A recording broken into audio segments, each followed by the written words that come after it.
go.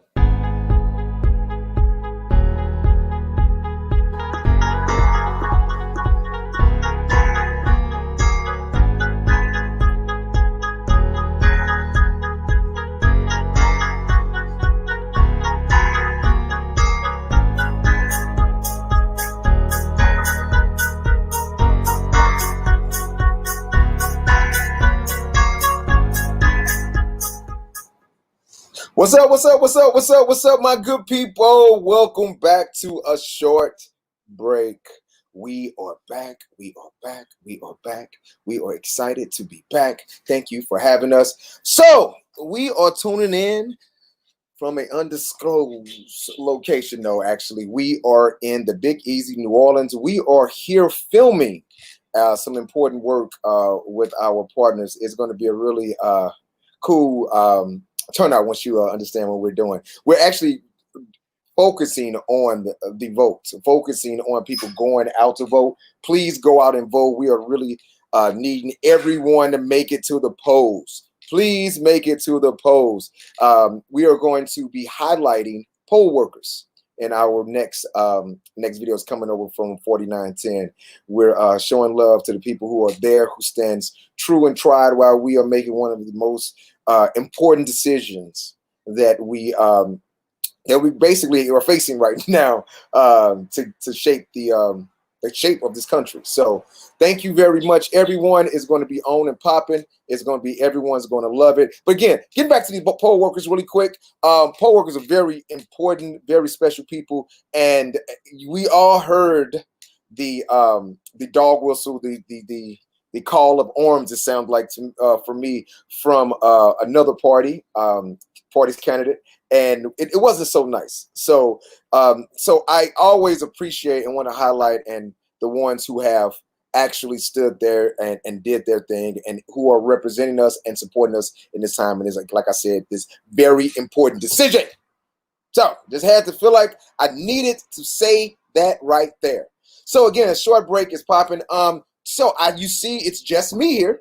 Our co-host Emma J is not with us today. She is unavailable. She got a lot of things going on, but we're going to miss her in spirit. And actually, on the low, Emma has worked with the director that we have with us right now. So that's going to be an interesting conversation. So we're talking about a couple things. She did send over her hot topics, though, and with this, send those through. And one thing she wanted to make sure that I spoke about was Michael B. Jordan producing Static Shock. I mean, that's a big thing. That's big. That's big. So a shout out to that brother who's tackling a iconic black superhero in Static Shock. I remember watching Static Shock on cartoon back in the day. So yeah, shout out to Michael B. Jordan. So check this out. Since we are here filming and we wanted to make sure we brought the show to you good people, we're going to do our show a little less conventional than we normally do it. But what we're going to do is bring up our people now. So without further ado, the director of Son of Sheba, I'm talking about this good brother, Gino Payne. How you doing, brother? What's up, man? How you doing, my brother? Welcome to a short break. Oh, man, thank you for having me. So good to be here on the show. So good to be involved with someone like yourself creating such cool and compelling and quality content. Oh, man, I appreciate that, brother. Make me feel warm and fuzzy, man. You see, and y'all see that, good people? Us brothers here complimenting each other. I appreciate you too, my brother, because let me tell you about your film. I've seen it, FY, everybody. So I can talk about it a little bit more. And we're going to jump into it a lot more, in the short break portion of this. But to talk about your film and what I try to do with my work, what I see you are definitely doing it. We're all on the same path. Is that you're highlighting us as a people in our glory and telling these stories. So because the thing is, we have so many diverse stories that can be told right now that doesn't need to be fictionalized. They can be like basically a one-for-one when it comes to the account of the story and just put into a narrative with what you did with this. Can you talk just before we jump into it, just how you feel about that, brother? How you feel about being one of those change makers? It's a shame that, we have to sort of even have this conversation. But the reality is that there are so many other ways that we can tell African story or African American story other than it being war, blood diamonds, slavery, or criminality. There's so Mm-hmm. many other ways. Not saying not taking anything away from those stories because those are life experiences and art form even still. But we deserve those historical fantasy, however you want to Mm-hmm. categorize them, those sort of films as well. Yeah, you know what's so funny because we were in the lead in we were talking about Michael B. Jordan and the and him producing Static Shock. So the beautiful thing, it's another superhero doing. And you know what's so trip? Another short film which I would love to tackle on here as well. It was done by a St. Louis director. This brother did he did on his own a Static Shock version of a short film that he did. Like, this was years ago. I said not years ago. It was a couple years ago. I'm sorry. And that brother is really, really doing his things. So good people, check it out. I'm in process. I'm going over. Good brother's name escapes me. But it's a brother from St. Louis. He's a director. He made a Static Shock short. And on the next short break, I'm going to have this brother up, and hopefully we can get into it and we can talk about that because it was a really, really dope short. For real, for real. Yeah, man. These sort of creations are important for Mhm. imagination. For that that eclectic thought process. Yep. I mean, there are all walks of Black people, and we love all different kinds of things, and it's great to see ourselves reflected in those as well. Uh-huh. You're right, brother. You're right. We are not a monolith, basically. We are not a Right, monolith, and it's sad that we got to say it, but it is right, what it is. right. And hey, I just want to appreciate you first off. I'm happy to be just fellas this time for a minute. I've been outnumbered for the last couple weeks, but I'm just gonna let you know. Because we had Emma and I had produced a 4910. We produced a very great week with our partners, Citizen She United and Citizen She, which focused on detangling the vote, which we engaged in policies that focused around issues that are important to us. And hair is especially one of them. And we focused. They were tenfold around these three mini that I directed that focus on the love and the relationship that Black women have for their hair and the trials and tribulations that they have to socially navigate around just because of their hair. It was part of the campaign Tangle the Boat #Free to Be Free. So we are really making that happen. But Jack, that's enough about me. Let's talk about you, Gino. Oh man. We have this spot that we have. Yes, it's coming. We call we put the spotlight on you, brother. It's that time for you to let the audience know a little something. Boom. If you just lean to the other side for me, the other way. There All we right, go. There there we we go. go. There we All go. right. Let's frame it up. There we go. Let's frame it up, director. All right. All right, So there here we we go. go, my man. This is our section that we call From the Beginnings.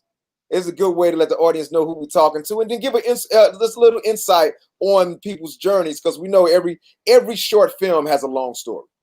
So because so we're gonna get into that a little later. So here we go. Here's the first question from the beginnings. What was the first camera you ever shot on, Gino? Oh man, so essentially, then this is crazy. Sorry, but I give you the short version. Go We for it, had man. the choice when we first started out. We had the choice between buying a DSLR camera, which is like Canon at the time, like 5D or something like that. We had there was these ENG style looking cameras that were pretty like shoulder mount cameras. They were like Sony S200 2000s or something like that. They were like mini DV tapes, and we knew that there was a real possibility that these Sony cameras weren't going to be as great as the 5D, but we also knew we knew how to play the game. We also knew that these shoulder mount cameras were going to get us in the game way faster. So we went out and bought like 4 of these jokers. And look, it worked, because that actually leads to another one of those questions I see on there, which was sort of how we ended up getting the budget to our first film. Now, let me tell you, these cameras were not great, man. These were DV, like the little DV tapes you put inside, Yeah, I remember. I remember the DV Yeah. tape, mini DVs. Uh-huh. Yeah, man. So, Yeah. okay, well, you did the transition for me then, brother. Where did you get the money from for your Yeah. first short film? Yeah. I mean, we were shooting, we were shooting charity for Katrina fundraising. It Mhm. was right after Katrina, and we were shooting a charity for Katrina fundraising in Atlanta. And we were there, and there were a bunch of local Atlanta celebrities and some bigger stars as well. And Pastor Troy was there, and he walked in, and he see all these ENG style cameras. He's like, "Wow, these are your cameras?" I'm like, "Yeah, these are mine." He's like, "Well, can you shoot a movie?" And I was like, at the time, again, that was I never shot a film, and I was like, "Yeah, absolutely, absolutely, Yes, let's do it." And he was like, yes, of course. Yes, of course. "Yeah, of course, yeah, that's what I do, And Uh, we started a journey that lasted 3 years, but he was the budget for the entire hey, film. you know Yeah, what? Here's what's so interesting about this, brother. We have to talk about how we have to make make a way all the ways all the time. And first as an indie artist, but let's talk about. And I want to come at it from this perspective. Look at what hip hop has done for us. absolutely. That's what it was. Hip hop is my culture. I do it for the culture, and you know, you have a direct link of Pastor Troy, who his story was him coming up in hard times, doing what he got to do to get to where he, knowing better to start doing better, advancing himself. And this brother he's constantly pushing. He's constantly having a great motivation. Every time I see every interview, you're always somebody great to talk to. And him taking those economic dollars and reinvesting in his people and his brothers to advance their career, and also shot black, when it comes down to the production team to do his film. And look how those dollars trickled into you being the superstar you are not. Bro, yeah, I mean, We all are part of each other's foundation. none of the things would have been a thing if it wasn't for Pastor Troy. And I tell you, it came back to Pat, because look, have we not done that film in Atlanta? And I mean, we're running around. I mean, I'm new director, running around in Atlanta, blowing up cars and having races in the back alleys of Atlanta, shooting all these action scenes and stuff. And people starting to say, "Wow, who's this guy? What are they doing?" Of course, you got to execute and you got to have a product. Of course. But if it wasn't for the opportunity, I mean, nobody's cutting a no-name director, a $40,000 check for a film. I mean, it's just not happening. It's just not Wow. happening. And you did and you say 40 for a feature? Yeah, it was 40 for a feature. Hey, okay, so people, I want y'all to understand what he just said. Because some of y'all may not understand what's going on when you hear 40 for a feature. That's $40,000, right? So everyone's like, oh, $40,000 for a feature. Some people may think that's a drop in the bucket. Sometimes on some sets, that's craft services. Right. 40,000 on some sets. I'm just saying. Yeah. So I just wanted to put it in perspective. And so that is homage to the indie spirit and the indie hustle. Because look, with $40,000, this brother saw an opportunity, he saw a chance, he saw someone believed in him. He said, we're gonna make this do what it do with this 40 stacks. And because the average feature indie level, if you get it, people are not even taking you seriously if you're not talking about $1 million. Period. He said $40,000 for a feature. Let me show you that, and that's what we have to do as independent artists. We got to make it do what it do. So that's why they invest in us now. You see, the indie spirit is kind of being pushed to the mainstream now because they see that we can do a lot with with not as much. Exactly. And make it happen. And we come with a creative ways to make things. Can you talk about that a little bit? Yeah, I mean, and it's exactly what you said. I mean, just to say it in a different way. When someone said, I always tell people, I talk to people all the time, and they say, I want to do this, I want to do that. And then I finally call them maybe a month, maybe a week later, and I say, hey, okay, so I got this opportunity, yada, yada, yada, for you to jump in and do this. This is what the budget is, yada, yada, yada. Then they get afraid to mess up, And I always tell people, don't let anybody believe in you more than you believe in yourself. And so the reality was that, with $40,000, I mean, with his resources and stuff like that, he was able to pull a lot of more people to the table, and CeeLo and Sierra and all these people who we couldn't ever be able to talk to at those budgets. But the reality is, Hollywood, even right now with COVID-19 and all the things that's going on, all the different companies are starting to look more at those micro budget projects and look at the benefit of actually producing those projects and the turnaround on them. Because, and again, it's one of those things where it's unfortunate, but leading those dollars towards different demographics, we'll put it like that, is allowing budgets to be smaller but return to be higher. Mm-hmm. Obviously, we're working to make sure that budget can get up there so people can get paid competitively as to what Yes, their peers are being paid. But the reality is, we have been making something out of nothing. Soul food didn't just come out of nowhere. Um, exactly. so you know, it is what it is. That's a great point. Soul food didn't come out of nowhere. We are conditioned. We have the infrastructure in our mind already to get something done, to make something happen. So now it's all about applying. That was all about applying what you know in your skill set to what you believe in and what you want to do. So we're gonna lead this into our last question for you, brother. And this kind of like this is a good summation. How did you feel wrapping the first project you ever directed?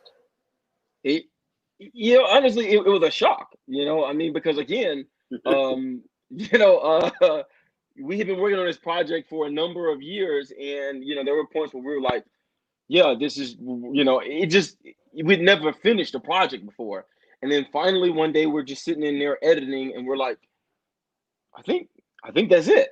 I think that's it. And we're like, "That's well, let's play it again and watch it." And there was nothing else to do, from credits to logos to reshoots. It was all done, and we were all just kind of like, there were high fives and celebrations, and we just immediately started calling the Rialto in Atlanta and started to figure out how to have a premiere and all. It was just crazy. We had no idea, man. We had no idea, but we were in love with the art. Yes, yeah, I Yeah. get it. That's amazing, man. I love to hear that story, man. I really, really, really, really do. So you know what? Without any further ado, brother, we're going to get into this. So I'm going to tell the people what about the short break and what a short break is, and then I'm gonna bring you back up, and I'd love for you to say a couple words before we hop into your film, and then we're gonna go from there. All right? All Cool. right. So check it out. So my good people, how y'all doing? We are at that time. We are about to start a short break. So I'm gonna tell you what a short break is. A short break is the intersectionality between filmmaker and audience. They are able to. Oh, my godson is coming on. They are able to, where the audience and the filmmaker is able to have a conversation with each other and watch the film together. So we're going to watch it once with no one. We're going to watch it first. We're going to watch it. Sorry, my little guy is pulling on me. We're going to watch it in its entirety. And then we're going to watch it again, where we're going to put it on mute, and we're going to watch it with the director. And the director's going to have a commentary, kind of like a DVD commentary back in the day. It's going to be able to tell you like about these scenes, these shots, what he wanted to get across. And you can ask him questions as well. Any questions, anything you would like to ask, just type it down into the chat comment section on YouTube or Facebook, and you will be able to. We will answer any of your questions that you would like. Usually, we have a section where you can hop on and ask a question with a visually, but at this present moment, again, we're down in Atlanta filming, so we're not in our studio, so we're going to have to put that on pause. But any question you would like, just pop on up. All right. So without further ado, we're going to bring up the brother Gino, and he's going to say a couple words about his film. Gino, my brother, go ahead.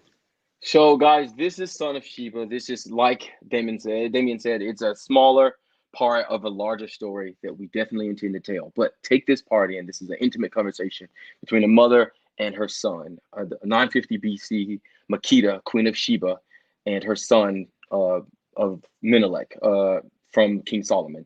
Not unlike stories or conversations that happen in today's society. So just dive in and take a look at a conversation that happened 3,000 years ago.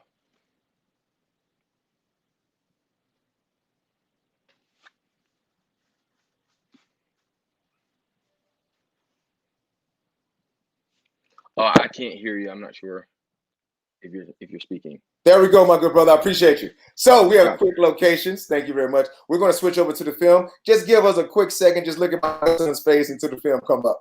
All right. Super cute.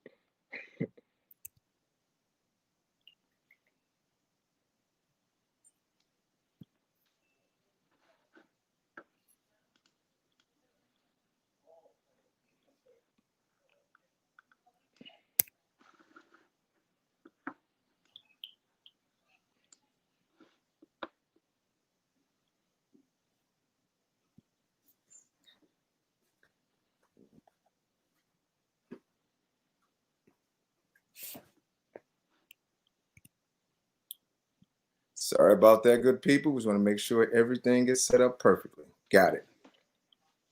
And here we go. Oh, yes? Oh, the volume is turned down. I can see you get the volume on the video player turned down. Got you. Thank you, good sir. Again, like we said, people. Matter of fact, boom, look at this little guy's face again. I like that swag, man. I'm an aviator's guy, too.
Leave us.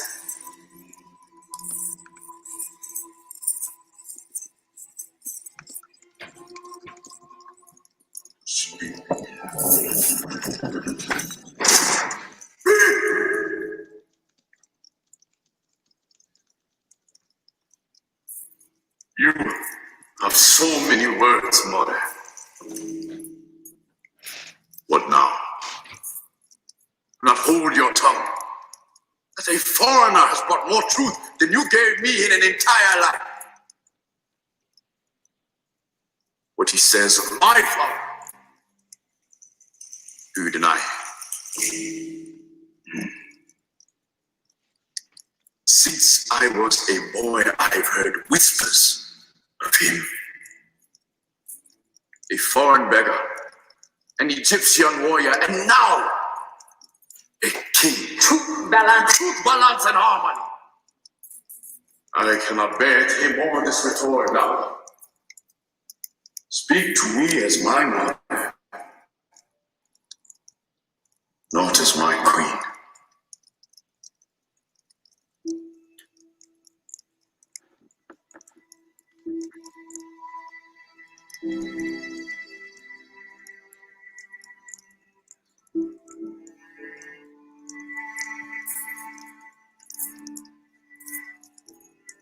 For many years I've dreaded this day.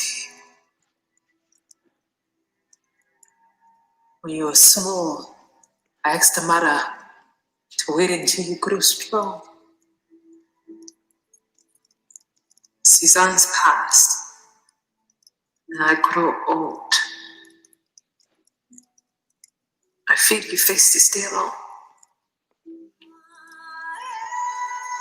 There is never a good time for a nightmare to return.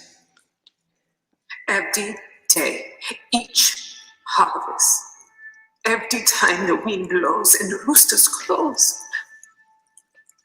I saw him charging through our gates, cutting us down like wheat. There is no value. He sent a single rider in peace.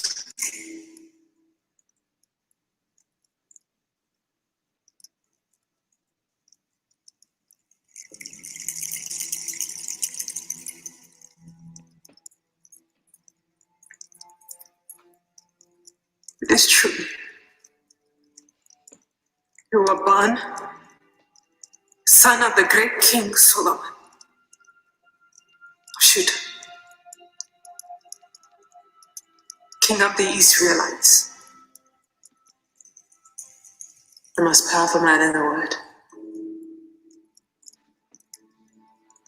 But that is not who you must become. You are my son, the heir of Sheba. You never spoke of my father, but that I was better off without him. Now he is a great king of a people I have never known. Why should I believe you now, mother? That he is king is true.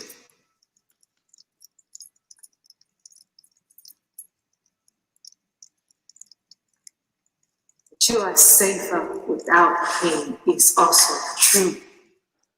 I know their hearts. You know it. They were born children of slaves. 430 years under a fatal that looks like us. Can you not see? They will never allow us to sit on their throne or breathe nonetheless. The hatred in your veins is poisoning our lives. They took everything from me, leaving only pain. Hatred that I give to them is the same grief that they give to me. This Jeroboam says my father longs for us. We are his dying wish. Loved her father, and here I am. In love is not a place where we live and be truly free. I was about 16 when I met your father. Jerusalem seemed a dream to me. City walls stretched the base of the mountains. Castle walls and the palace halls were built with stone twice the size of mine. Ships larger than a temple. The windows and the chalices heat the sand and they fashioned it until you can see through it. The chamber of scrolls, more than enough for 2 lifetimes. We shall go. Solomon had 700 wives, and even they were not repulsed by me as much as his priests were. Philistine, that's the word they use. The barbarian queen beguiles our king, a pagan god. Then we march to Jerusalem with the elites.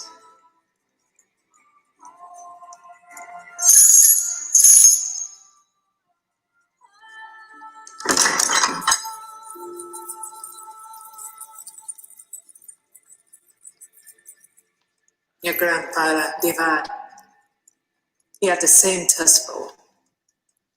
He conquered many, wiped out entire nations. He did not spare women, children, or cattle. Sheba is 1 tribe. Israel is 12 tribes. The tribe of Judah, the smallest amongst them, outnumber us 2 to 1. Mother, the world will be what we make it. Let us show them who we are, lest they never respect us. If we do nothing, they continue shaping the world as they see fit. Then how proud can we be that we did nothing? I am proud of the nothing that I have done since I left Jerusalem with you in my womb. Look how tall my nothing has grown. And our people, no son or daughter of Sheba will waste away in their stone-barren cities. We will not have our men used as pawns or our women used as items of spectacle. They would have us worship their gods. We lose our culture forever. No.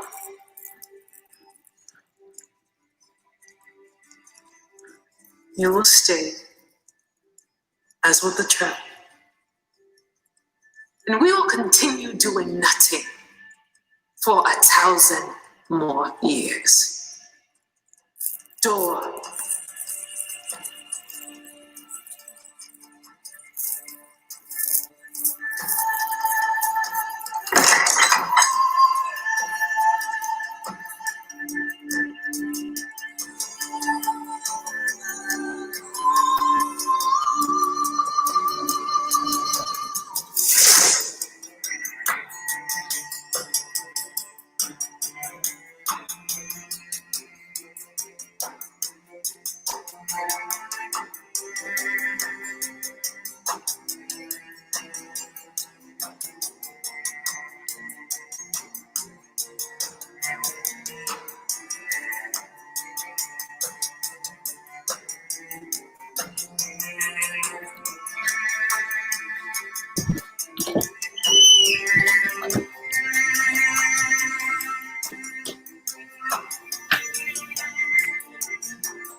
Wow. Wow. Wow. Wow. Wow. Wow. Wow. Wow. Wow. Wow. Wow. Yeah. Man, so we got Yeah. some cool people with us too, man. How am I sounding, everyone? You sound great. You sound good. Sound great? Okay. Yeah. Hey, applaud this brother. Applaud this brother. Applaud this brother. There we go. I had to get back around. Applaud this, but we have some real cool folks with us today. We're gonna bring them up.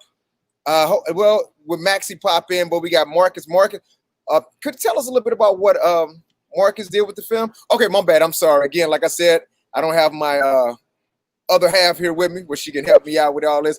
Let me tell people what we're about to get into. So check it out, folks. We're about to get into a short break where we talk to the director about the film and try to have it going and playing while things are happening.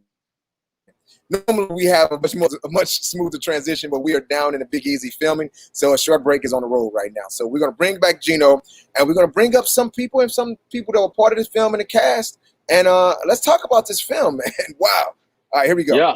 There we go, Gino. What's up, bro? Yeah, so Marcus, first of all, I get so excited every time we watch it because I'm just so excited as to what it could mean to people and what we could do with this in the future. But it's super cool to know we have Marcus here with us. Marcus was a co-star on there. He played Menelik, and I mean he was, incredibly instrumental into making sure we had the right character, the right face, the right look playing this role, and obviously with his resume in playing these sort of historical epic fantasies, these time period pieces, being able to bring that to the voice and to the character and to the appearance. It was a mission trying to find them, but we found our guy. How did you find these? How did you find them, and how did you find Maxie? How did those good people come into your life? Well, so Maxie had been a part of the conversation since almost since right after we shot the concept, because we knew we would need someone who could handle the heavy lifting of a time period piece. I mean, it's almost poetic in the way that the scripts are written. But it's fierce, it's gotta be able to tie in to the real world. And we also have the issue of needing a character that can play a broad range of age.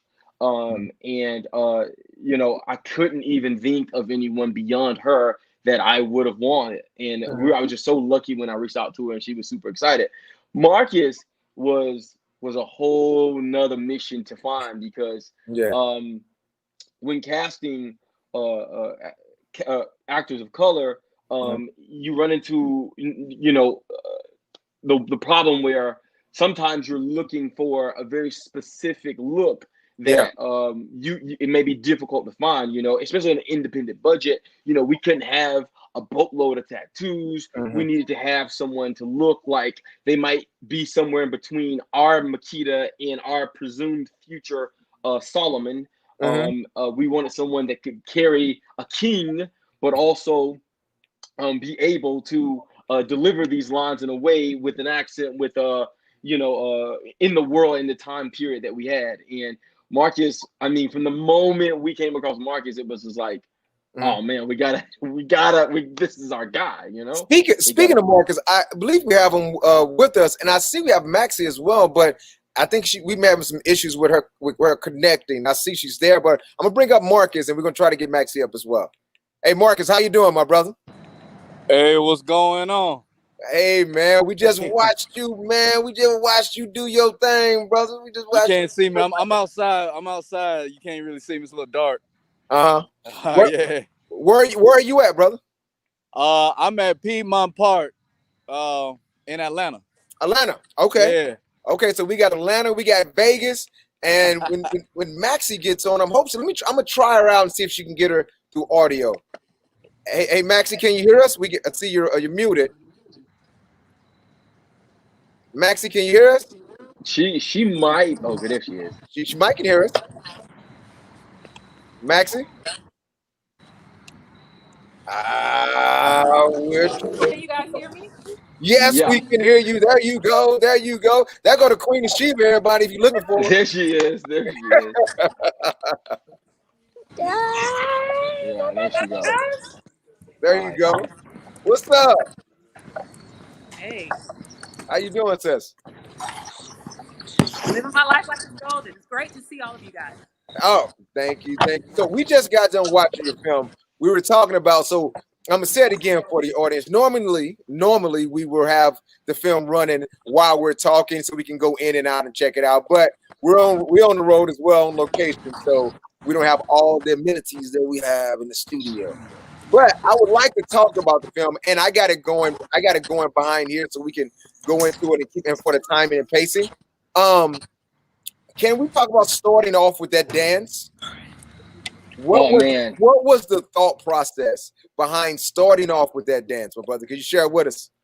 Well, so again, Son of Sheba is pulled from the larger scripts of a film called Half Untold. It's a series, so there's 7 scripts currently, and it's pulled from that. And in that actual scene, the queen is in her chambers as she sort of just had this experience of her deepest, darkest secrets being brought to life as to who her son father is, that has been brought to her village.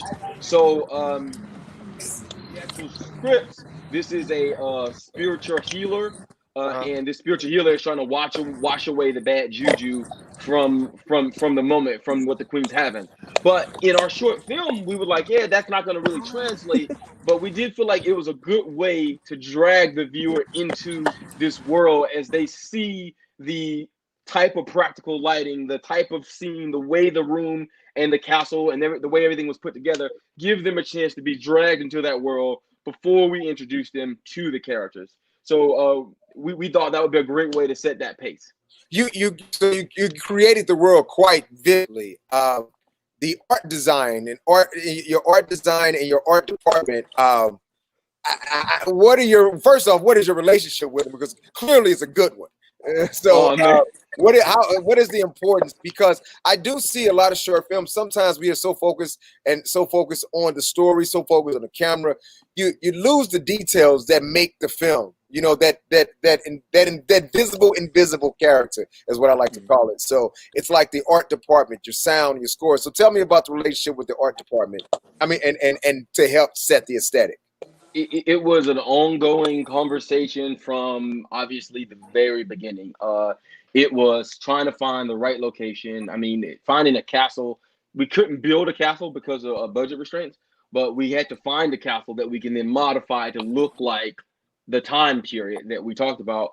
We didn't want a castle that looked too grand because, again, this is in the Demont Kingdom, a nation of Sheba. And so in our whole bigger story, there are grander castles in Egypt, as she describes in the story. So we wanted to have a castle that looked right, but we also needed to make that castle look like it was a northeastern African kingdom. And so, it was an ongoing process, even up until the very last day. Those fires that you see in the background are these large pyres. They're called a pyre, a big pile of fire, basically. And it's in a bowl, and that was a constant struggle. I mean, I'm sure Maxie and Marcus can tell you how much of a headache that was. We're having to keep these things lit and using actual real giant. There were 4 of those scattered around the room. So what we did was we lit those first, and then decided what light we need to supplement with, just to keep everything looking as dark and authentic as possible. Yeah, but it was crazy. It looks beautiful. So shout out to you, DP, because it looks beautiful as well. Maxie, you there? Maxie, Yeah, I'm here. I'm here. Okay, got a question for you. So, let me. Once you hop in, I can pull you to the forefront. How was it? How was it tackling such an historic role, and with so much gravity and context and regional accents and everything? How was that preparing for that? That's the first question, and you can answer it in whichever order. And the second question is, how you feel with your gray locks? Did you do it down to your? How many inches was that? How many? You about 16, 20? What we talking about? Right. So to answer your first question, anytime we do anything that's historical, there's a lot of weight there, because you want to do the script justice. You want to try to give it some type of life, or give it something. We started working on it. I knew at Sundance, I went to Sundance, and the Son of Sheba team was at Sundance as well. So I knew when we went to Sundance in January that we were going to work on it that year. So they had kind of gave me heads up there. They wanted me to be really in shape and fit. So I worked for months to get in shape. And you look amazing. You look amazing in this. I wish I looked like that right now. Hey, everybody got a COVID-10. Man, listen, oh my goodness. But, even physicality, from a physicality standpoint, just making sure that the character was physically fit, so that it took months. I'm not a person that's naturally in shape. I'm naturally medium. So just taking the time to really be able to do that. And then also learning the script with the accent work. I had done some accent work. I had trained accent for a couple of years ago for a while, but doing that and also learning a whole script, that was a lot. It just took a lot of time to learn the words, Yeah. Because it was a lot of dialogue. So it was, it was stressful, but that's also exciting. It's exciting to reimagine yourself in another world and give yourself to another world. So, it was really exciting. And then the locks, they were great, They were great. I want locks in my real life, Oh yeah. But how did the hubby feel about them? He liked them? Oh yeah, he thought they were cool. I love the gray. I naturally have a gray streak that I color. But I'm like, why need to let the gray show? Let that gray out. You know what I'm saying? Right. Let the gray through. Let that gray just ride on out. Right. I gotta be like my people over here. Right. Let that gray, let it shine. Let it shine.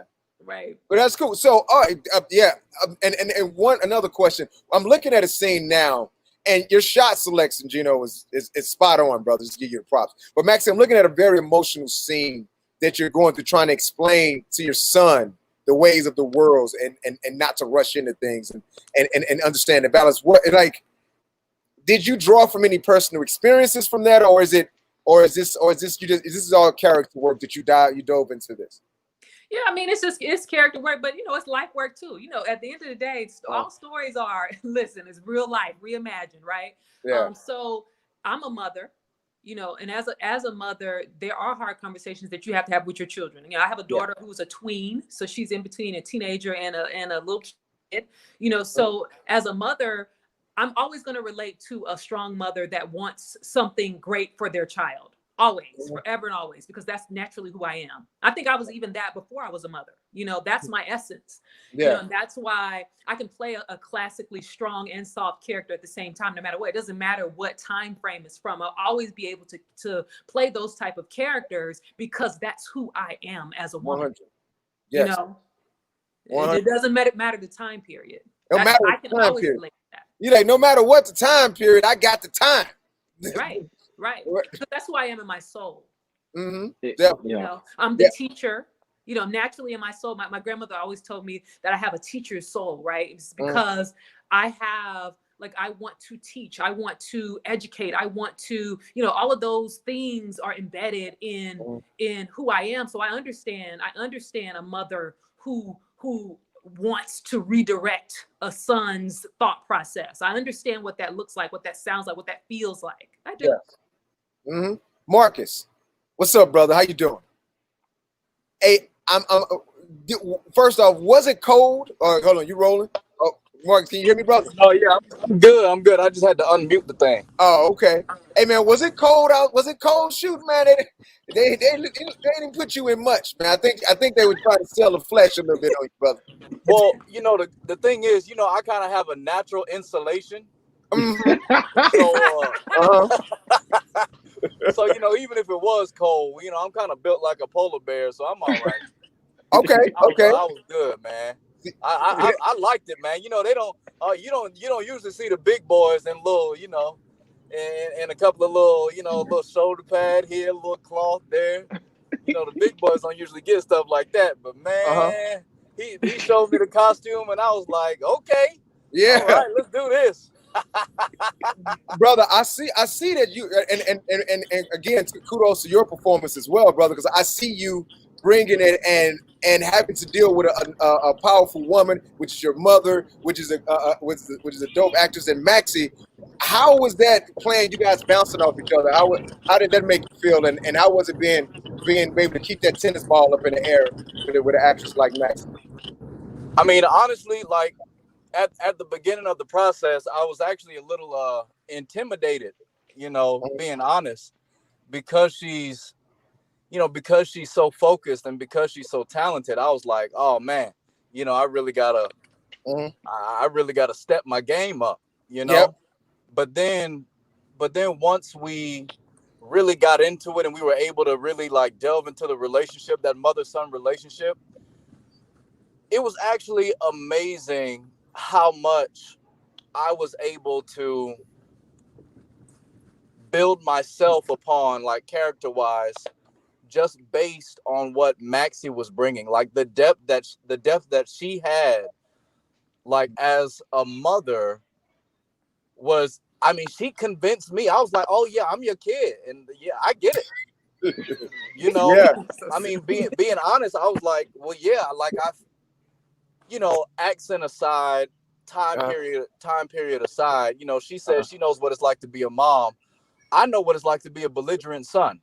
Yeah, I've been one my whole life, you know. And so, you know, I know those conversations where, you know, whether it's a mom or sisters kind of talking you down from a fight, and you know, you're like, nah, I'm a big bad dude, and like we need to, like, this is what we need to do. And so, like, you know, that wasn't like, it wasn't hard to place the moment emotionally. And especially like with Maxie being who she is as an actress, it really made it a lot easier for me, because man, I mean, she's not like, Maxie's not gonna let you go into something slacking. Yeah. You know, especially not something, you know, that she's attached to. So like, just being in scenes with her really made me want to propel myself. And as we got more into it, it just got easier, because it just, you know, she was so easy to connect with. Beautiful, man. Yeah, I can see why. Max is great. Maxie and I both were part of the we're both part of the Gentleman Jack Daniels Filmmaker of the Year Award family. Shout out. Yes. Gino, how was it when you found this, when you had this gold mine in front of you as a director? You got these two actors that you saw so clearly committed to the role, and you were able to play and focus on everything else? Because I know how it is as a director. You can just oh, y'all good? And I can give you, but I can focus and I can do. I just talk to us about the experience about having two prepared actors ready to rock and roll. That is exactly what it was. That is exactly what I would have said. It's one of those deals where, again, we're creating on an indie project, so we're creating at an indie level, and what was essential was to have people, talents in place that fully understood what we were doing, more so than they even need to be invested when you're working on a studio project, because they may have just focused on this for X amount of time to get ready to understand these roles, and you can have all this time for all of this redirecting and conversations to take place. We really went into it.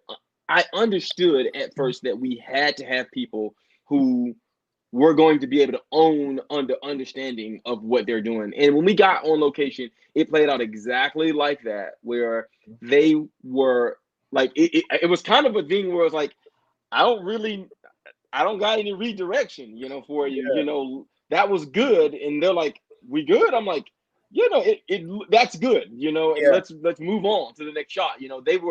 They understood it at a level to where it allowed us to actually be able to get this project done, because again, with the time constraints and all the other constraints that we had, if they didn't understand the minutia of what was happening and working simultaneously with us to make adjustments so that things do look great and cohesive on camera, it would have never came together, man. So it really was important to have, them understand in detail. Yeah.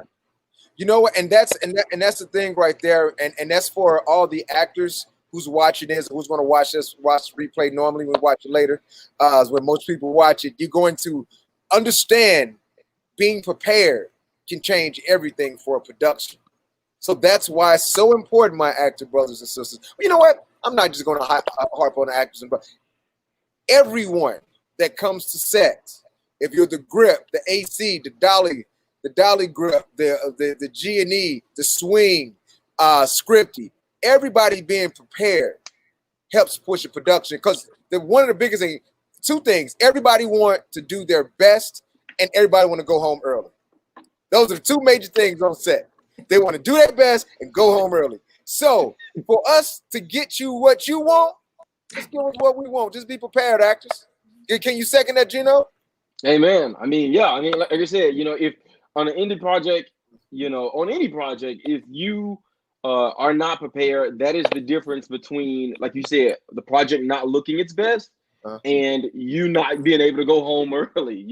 I mean, honestly, like I said, you may get a call back for another day if Yeah, exactly. You might, I throw them in too. I need that energy around, and also we can get them this line and get them this. I mean, that's what we got. I mean, that's how it is. So check this out. This conversation has gone 360 Films. That's your company? That is our production company. Yep. Shout out to 360 Films. The movie just completed again in its totality, my good people. Take my word for it. I went live to you.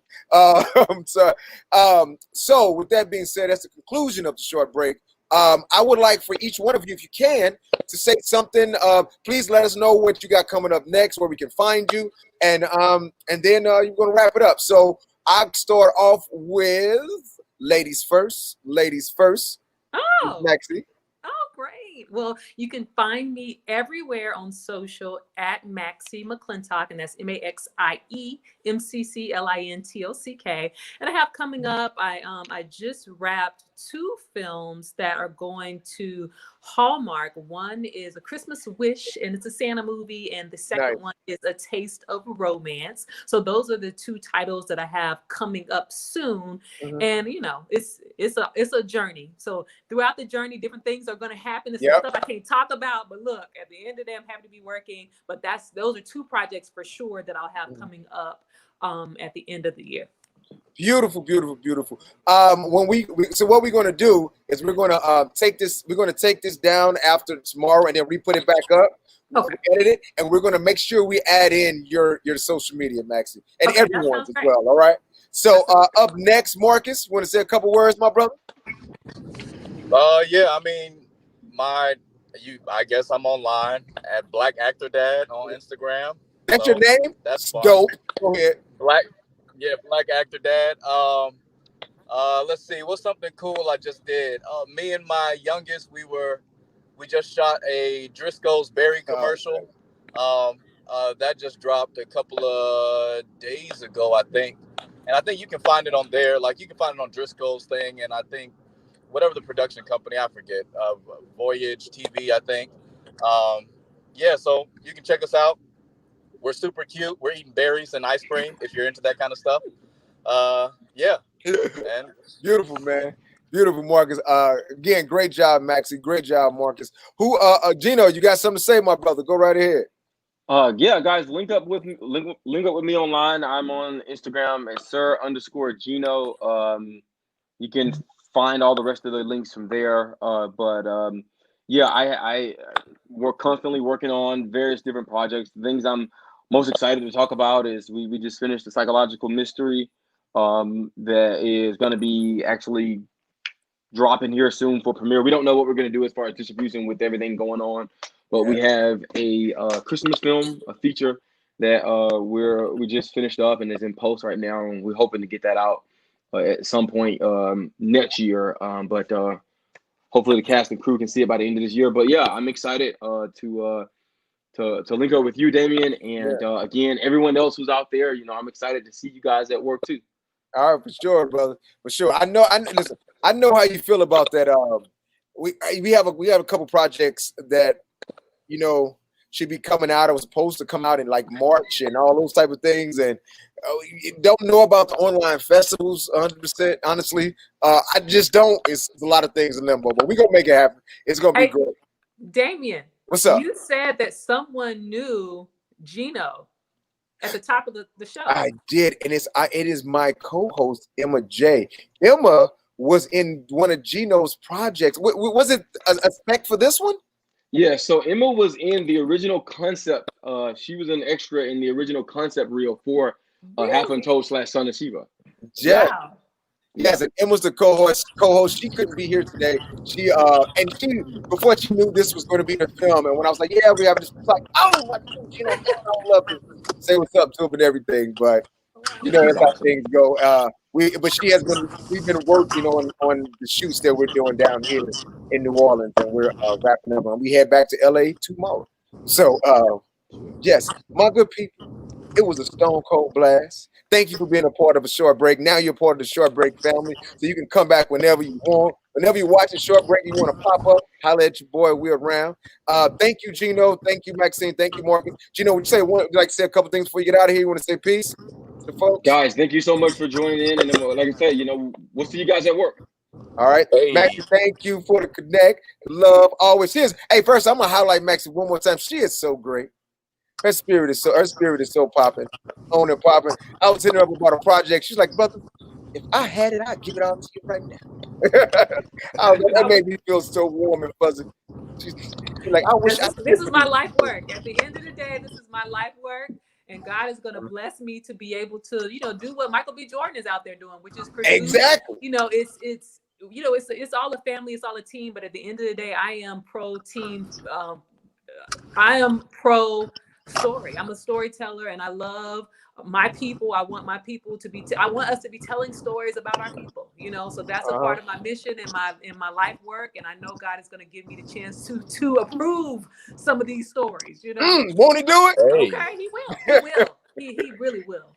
Well, I mean, we can't end no better than that. Then won't He do it? My good people.